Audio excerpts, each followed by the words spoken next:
సమాజంలో ప్రతి ఒక్కరూ ఊబకాయంతో బాధపడుతున్నారు. ఊబకాయం కారణంగా చాలా మంది చిన్న వయసులోనే అనారోగ్య సమస్యలకు గురవుతున్నారు.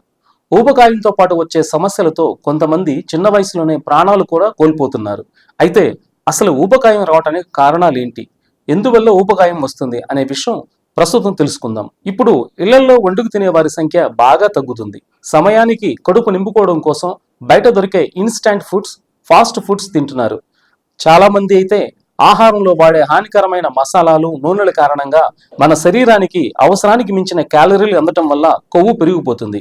ఇక ఈ పెరిగిపోయిన కొవ్వును కరిగించడం కోసం కనీసం వ్యాయామమైనా చేయాలి. ఇక నిద్రలేమితో ఊబకాయం సమస్య పెరుగుతుంది. ఉరుకుల పరుగుల జీవితంలో వ్యాయామానికి కూడా సమయం లేకుండా చాలా మంది ఇబ్బంది పడుతున్నారు. శరీర భాగాలు ప్రతిరోజు కదిలించకపోతే, వ్యాయామం చేయకపోతే ఖచ్చితంగా ఊబకాయం బాధితులుగా మారతారని చెబుతున్నారు నిపుణులు. అంతేకాదు, శరీరానికి సరిపడా నిద్ర లేకపోయినా ఊబకాయ సమస్య వస్తుందని చెబుతున్నారు వారు. ఒత్తిడితోనూ ఆందోళనతోనూ ఊబకాయం బాధితులుగా మారే అవకాశాలు ఉన్నాయని హెచ్చరిస్తున్నారు. ఊబకాయం బాధితులు కావద్దంటే ఇలా కొన్ని విషయాలను పాటించండి అంటున్నారు ఆహార నిపుణులు.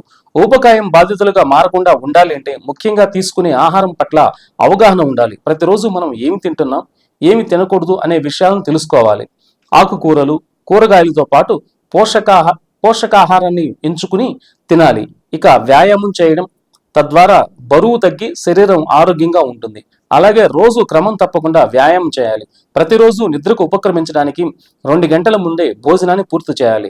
రాత్రి వేళల్లో ఫోన్ వాడకం తగ్గించి 7-8 గంటల పాటు హాయిగా నిద్రపోయేలా చూసుకోవాలి. ఒత్తిడి తగ్గించుకోవడానికి, ప్రశాంతంగా ఉండడానికి ధ్యానం, యోగా వంటివి చేయాలి. ఇలా చేస్తే ఊబకాయ సమస్య నుండి కాస్త ఉపశమనం లభిస్తుంది. అలాగే ఊబకాయం సమస్యను అధిగమించాలనుకునే వారు ఎందుకు బరువు పెరుగుతున్నామని తెలుసుకోవాలి. తదనుగుణంగా బరువును తగ్గించుకునే మార్గం చూడాలి. చిన్న చిన్న టిప్స్ పాటిస్తే తప్పకుండా ఊబకాయం సమస్య నుంచి తప్పించుకోవచ్చు.